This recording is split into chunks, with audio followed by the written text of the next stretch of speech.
नमस्कार दोस्तों, कैसे हैं आप सब। Welcome to my channel bless my ride. बड़े बुजुर्ग कहते हैं कि अगर घर में सुख शांति है तो यही स्वर्ग है, और घर में अगर दुख है, कलेश है तो नर्क भी यहीं पर है। इसे हम एक कहानी से समझ सकते हैं। श्रावस्ती में एक कन्या थी, विशाखा, जिसके माता पिता का नाम धनंजय और सुमना था, और वो वहाँ पर रहते थे। उनके परिवार में हमेशा से ही धर्म का माहौल था, धर्म के प्रति आस्था थी, और सभी धर्म के कार्यों में बहुत रुचि लेते थे और बढ़ चढ़कर हिस्सा भी लेते थे। विशाखा भी अपने माता के साथ सभी धार्मिक सभाओं में जाती थी, धर्म के सभी कार्यों में हाथ बटाती थी, और इन्हीं आचरण के साथ वो बड़ी हुई। बड़ी होने के बाद उसका विवाह कपिलवस्तु में रहने वाले मिराज के पुत्रवर्धन के साथ हुआ। जब विदाई हुई तो विशाखा के पिता ने उसको कुछ संदेश दिए थे। उन्हीं संदेशों के साथ वो अपनी ससुराल में गई थी, और उन्हीं संदेशों का मान भी हमेशा रख रही थी। विशाखा के मायके में सब कुछ था, धन धान्य और सुख वैभव सब था, और उसी हिसाब से उसके ससुराल में भी धन धान्य, सुख वैभव, जमीन जेवर जायदाद सब था, जिसका कि हर किसी व्यक्ति को उम्मीद होती है, हर किसी व्यक्ति की सारी जरूरतें वहाँ से पूरी हो सकती थी। अब विशाखा धार्मिक परिवार से आई थी, धर्म के कार्यों में लीन रहने वाले परिवार से आई थी, परंतु उसके ससुराल में ऐसा माहौल नहीं था। ना तो वो धर्म के प्रति अनुयायी ही थे और ना ही उसके विरोधी थे। विशाखा के ससुर मिराग और उनके जो पति थे वो पूजा पाठ करके अपना जीवन यापन करते थे। हालांकि बहुत धन वैभव और संपत्ति थी उनके पास, जमीन जायदाद थी, परंतु धर्म के कार्यों में इतनी आस्था नहीं थी जितनी कि विशाखा के मायके में थी।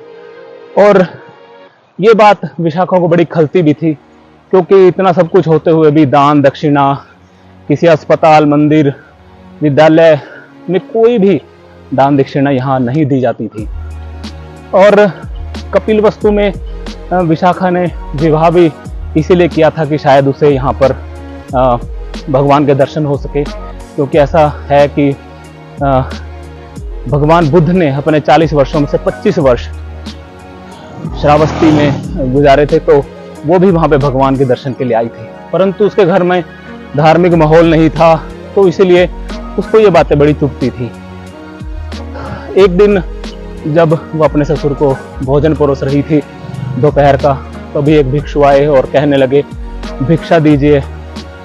तो उसके ससुर ने उसको देखकर, भिक्षु को देखकर अनदेखा कर दिया और अपना भोजन करते रहे।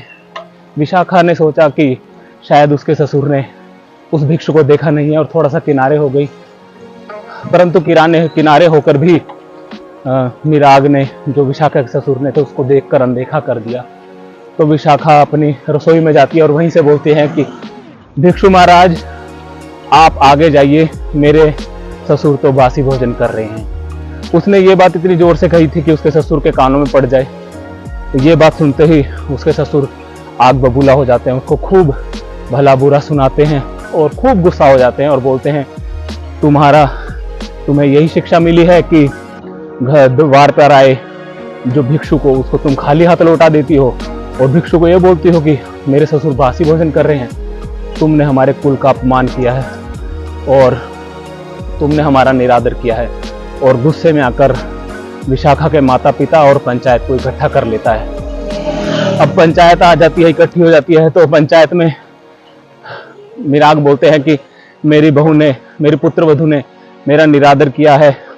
उसने दर पर आए भिक्षु को यह कहकर लौटा दिया कि मेरे ससुर तो बासी भोजन कर रहे हैं, इसने हमारे कुल का निरादर किया है, और अब मैं इससे अपने जो पुत्र है उसको तलाक दिलाना चाहता हूँ, मैं इसके साथ नहीं रहना दूंगा, और पंचायत का जो भी फैसला होगा, जो भी हर्जाना होगा, मैं उसको भरने के लिए तैयार हूँ।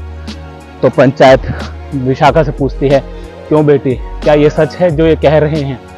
विशाखा हाथ जोड़कर पंचों के सामने कहती है कि जी पंच जी, पंच तो भगवान के समान होते हैं, मैं यहाँ कुछ भी झूठ नहीं बोलूँगी। हाँ, मैंने कहा था कि मेरे ससुर तो बासी भोजन कर रहे हैं, उसका कारण ये था क्योंकि मेरे ससुराल में किसी चीज़ की कोई कमी नहीं है। धन वैभव जेवर मान सम्मान जमीन जायदाद सब है, लेकिन आज तक कोई धर्म का काम नहीं किया, कोई भी शुभ कार्य इन्होंने नहीं किया है। दान दक्षिणा धर्म के कार्यों में इनकी कोई रुचि नहीं है। कभी कभी तो मुझे ऐसा लगता है कि ये पता नहीं किस जन्म का जो इन्होंने कर्म किए हैं, जो इस जन्म में भोग रहे हैं। और उस भिक्षु को अगर मैं वहां पर भिक्षु को बिना ससुर की इच्छा के दान दे देती तो वो भी निरादर माना जाता। तो बताइए इस स्थिति में क्या कर सकती थी।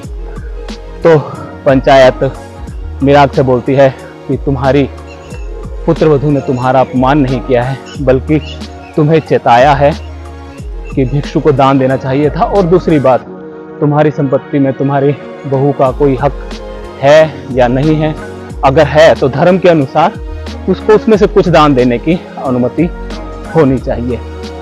मिराग बोलता है कि महाराज कि केवल यही बात नहीं है जिससे कि हमारे घर में बहर होगा, और भी बहुत सारी बातें हैं जिससे कि केवल हमारे घर में बैर ही होगा। तो पंच कहते हैं बताइए ऐसी और कौन सी बात हुई है।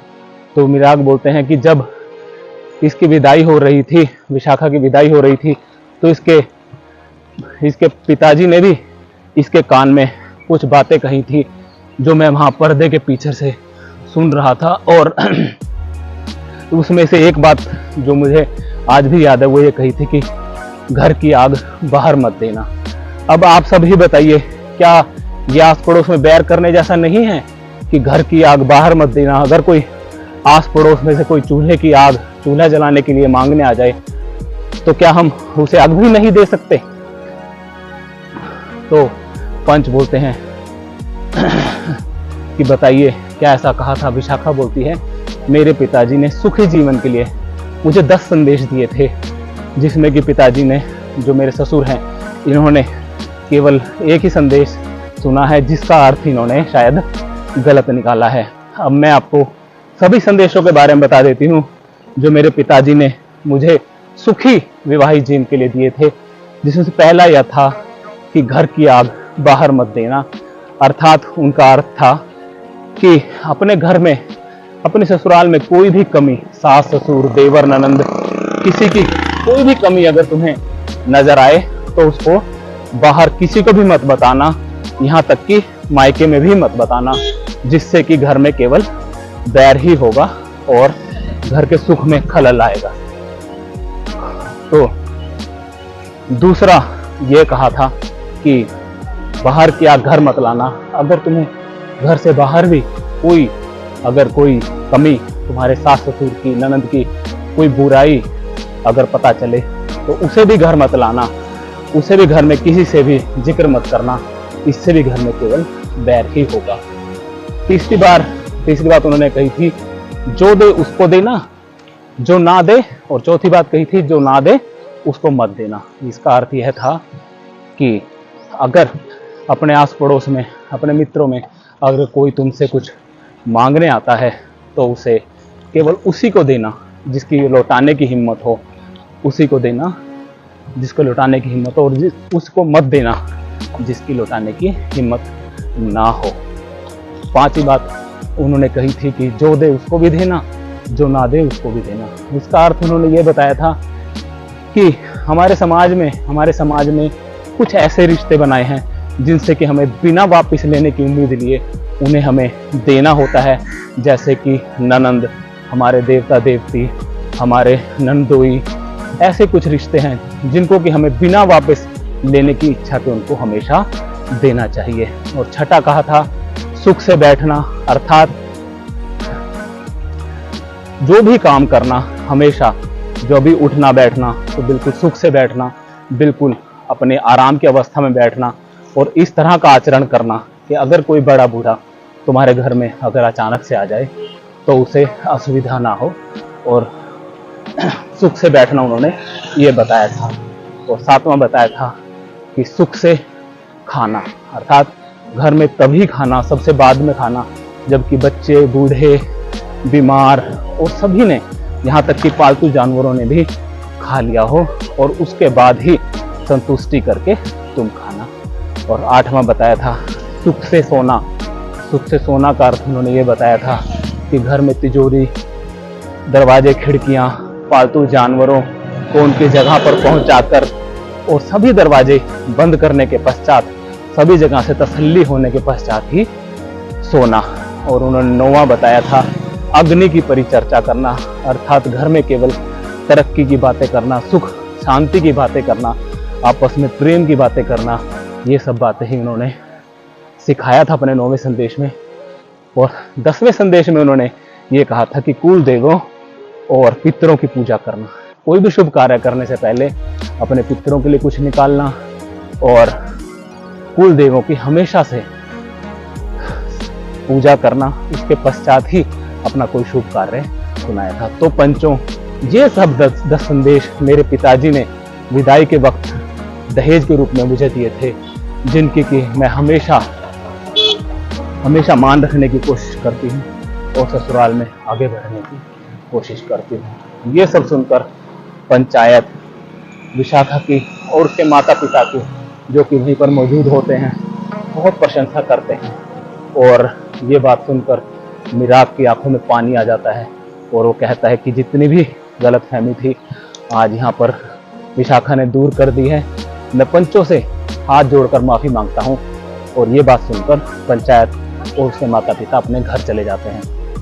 इसके पश्चात मिराग ने भी धर्म की दीक्षा ले ली और वो भी धर्म के मार्ग पर चलने लगा। और फिर ये कहा जाता है कि विशाखा ने उस वक्त 20 करोड़ स्वर्ण मुद्राओं से 1000 भिक्षुओं के आरामगाह बनवाया था, 5 मंजिला, जिसके निशान आज भी श्रावस्ती में मौजूद हैं। तो हम सब सुख वैभव होते हुए भी दान दक्षिणा और धर्म के कार्य कर सकते हैं। और इन्हीं 10 संदेशों से, जो कि विशाखा के पिता ने विशाखा को बताए थे, 10 संदेशों के साथ हम अपने जीवन को सुखी बना सकते हैं। तो धन्यवाद दोस्तों, आज की कहानी यहीं तक। Thank you, bless my life.